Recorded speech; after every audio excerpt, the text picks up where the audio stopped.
Hello everyone, कैसे हो आप सब। होप करती हूँ गाइस कि आप सब ठीक होंगे और ठीक रहना भी चाहिए और हमें अपना और अपनों का ध्यान रखना चाहिए गाइस। 12 साल बाद बोलते हैं कि महाकुंभ लगा है यूपी में। महाकुंभ का मेला चल रहा है। 12 साल बाद ये घड़ी आई है महाकुंभ की। यूपी के प्रयागराज में महाकुंभ लगा है और भारी मात्रा में संख्या गई है गाइस वहां पर दर्शन करने के लिए, गंगा घाट पर नहाने के लिए। बोला जाता है महाकुंभ में गंगा घाट पर नहाना बहुत ही शुभ माना जाता है। 12 साल बाद ये महाकुंभ का योग लगा है तो भारी संख्या में लोग वहां पर गए हैं और अच्छे से दर्शन कर रहे थे। तीनों नदियों के संगम में नहाने के लिए सुबह ब्रह्म मुहूर्त में नहाने का था, जो पूर्णिमा था उस दिन।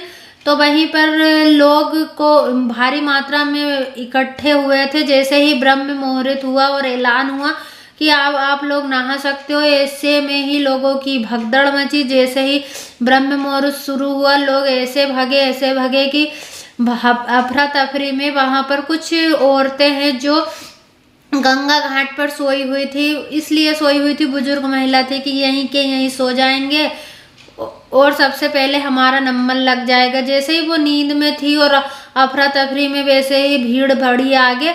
उन्होंने उठने की कोशिश की, उनको हाथ मुंह कुचल दिए गए, उनके ऊपर लात धर के लोग निकलने लगे तो वहीं पर उन लोगों की मृत्यु हो गई गाइस।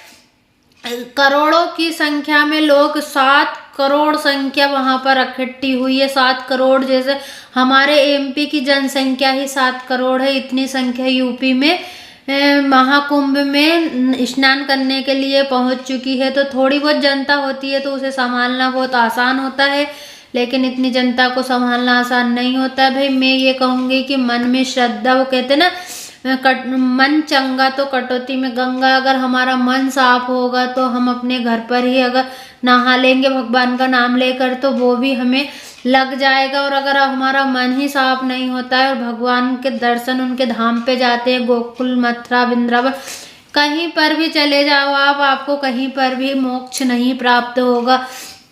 तो इससे अच्छा भाई इतनी भीड़ में भाग दौड़ करने से अच्छा कि बाद में जब कुंभ खत्म हो जाए फुर्सत में जाकर उस गंगा घाट पर आप लोग नहा सकते हो, क्योंकि गंगा जी वहीं पर रहेंगी हमेशा के लिए। ऐसा नहीं कि महाकुंभ खत्म होने के बाद वहां से कहीं चल जाएंगे। पता नहीं लोगों में इतना अंधविश्वास कहाँ से आ गए। मैं ये नहीं कहूँगी, भगवान पे श्रद्धा रखना अच्छी बात है, लेकिन अगर बोल दिया कि महाकुंभ में ही नहाना है तो इतने लोग भगदड़ करते हैं, इतने करते हैं कि भाई फिर उन्हें संभालना मुश्किल हो जाता है। और कई लोग वहां पर अपनी जान से हाथ धो बैठे हैं।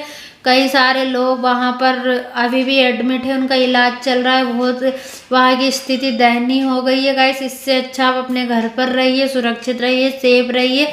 बाद में आराम से जाकर आप लोग प्रयागराज गंगा घाट पर नहा सकते हो। तो इसलिए मैं यही कहती हूँ कि आप अपने घर पर रहिए, सुरक्षित रहिए, सेफ रहिए और भगवान के दर्शन बाद में भी आपको वहीं पर मिल जाएंगे। और आप इतनी भीड़ में जाओगे तब भी मिलेंगे, तो भाई बाद में जाओ तो आके है ना अपनी सेफ्टी अपने हाथ में।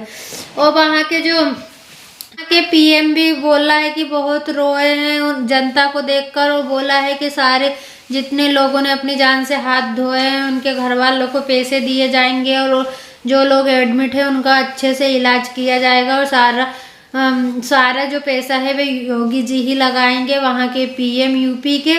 तो ये हमें अच्छा लगा सुन करके। देखो सरकार भी कुछ ना कुछ कर रही है, हाथ पे हाथ धरे नहीं बैठी है, लेकिन लोगों को भी सपोर्ट करना चाहिए सरकार को कि आप ऐसे भगदड़ मचाओगे, ऐसे करोगे तो ऐसे से कुछ नहीं होगा। चलिए गाइस, इसी के साथ इस वीडियो को एंड करते हैं। वीडियो पसंद आया तो लाइक शेयर सब्सक्राइब कर देना। मिलेंगे नेक्स्ट वीडियो में। सुरक्षित रहिए, हैप्पी रहिए, बाय।